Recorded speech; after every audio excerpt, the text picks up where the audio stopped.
Field conversion.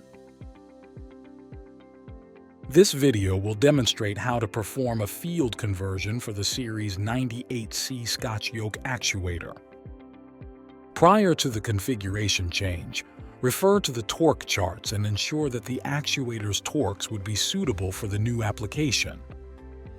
The Series 98C Spring Return Actuator is designed to work in both configurations.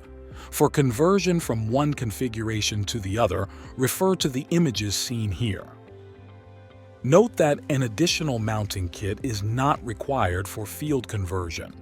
The actuator must also be disassembled from the valve before carrying out the conversion. Use all PPE required for the procedure and job site. Caution: ensure that the ports are depressurized before you disassemble the actuator. Failure to do so could cause severe injury. When performing a field conversion from fail close, clockwise to fail open, counterclockwise, and vice versa, refer to the following steps.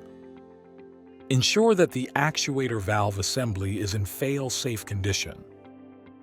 Remove the actuator from the valve, keeping the mounting bracket installed onto the valve.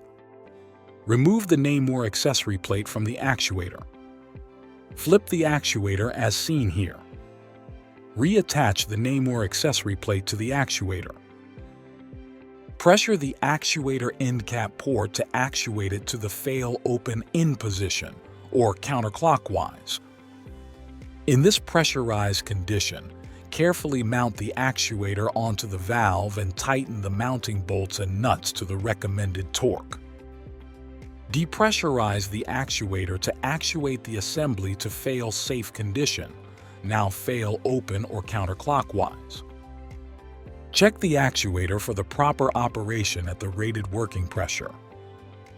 Note that similar steps will apply for conversion from fail open, counterclockwise, to fail close, clockwise.